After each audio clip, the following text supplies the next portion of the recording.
Hello there. I hope you're having a fabulous day today at Nissan of San Marcos. Coach Jamie here, back with part two of my mystery shop. Now, I submitted my lead to your dealership Wednesday, which was May 13th at 6:18 p.m. Central Standard Time. The first response received is the one we're looking at here. This was the automated response email at 6:25, followed by a phone call at 7:01, and then lastly that email at 7:06. So, in regards to response time, first, you did a great job with your response on the autoresponders. We do want these to be set to send at least 3 to 5 minutes after the lead is received. So, you did a great job there. Let's work on reaching out to the customer a little bit sooner, though. Remember, our goal is 15 to 30 minutes. Remember, 95% of customers will purchase from the first company who calls them, and you'll also be more successful getting the customer on the line if you call them immediately after sending that lead. This way, they're likely still at home and in front of that computer. Still, not a bad response time though, and I did give you credit for being under 45 minutes for both the phone call as well as email. So, first, what I want to talk about is that automated response email that we're looking at right here.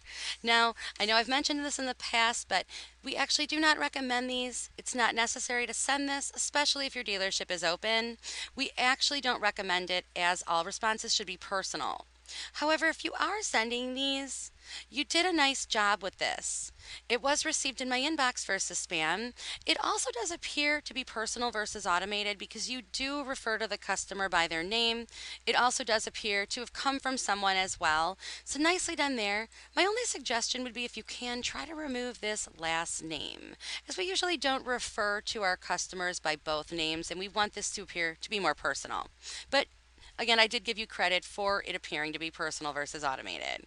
Again, great job with the response timing. In addition, you do attempt to elicit a response. You ask a couple of questions here, which is fantastic. You also build that value in your dealership as well. Now, this would be a perfect example of a value statement that you could include on that phone call. So implement this on your future calls. There are no spelling or grammatical errors. The only thing that is missing is a complete signature file. So in addition to your name, dealership, your personal email, and that direct dial phone number, we also want to see your title at the dealership as well. Additionally, down below here, you have that link back to your website. However, we do like to see this included in that file as well. If you had your title here, I would have given you credit though and included that link in the signature file. So, for the phone call, you were an absolute pleasure to speak with on the phone. You built a great rapport with your customer.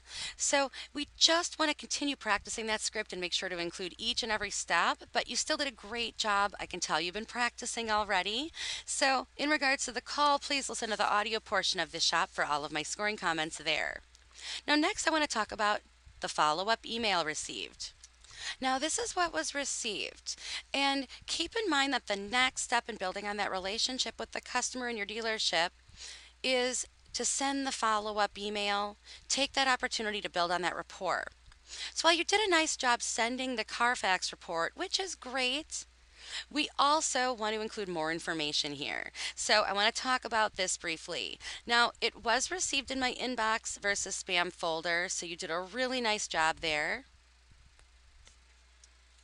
In addition, I did give you credit for having that attention grabbing subject line. As a customer, I would definitely want to open up this Carfax report.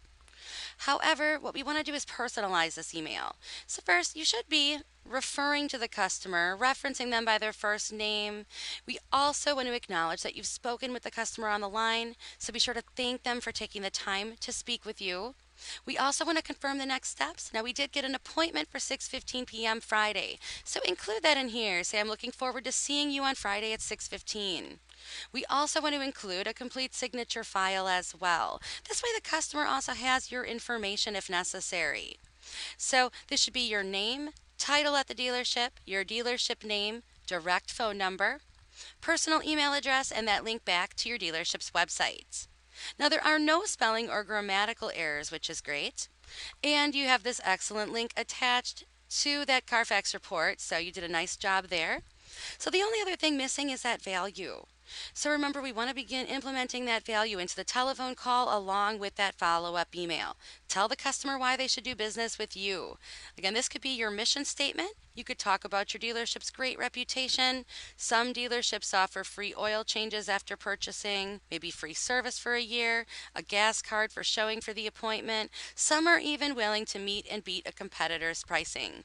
But we want to give the customer that reason to choose you over the competition. Overall, though, nice job. Your secret code for this portion of the shop today is going to be email, EMAIL. Remember in the future to send a more personalized email and continue to build that connection with your customer.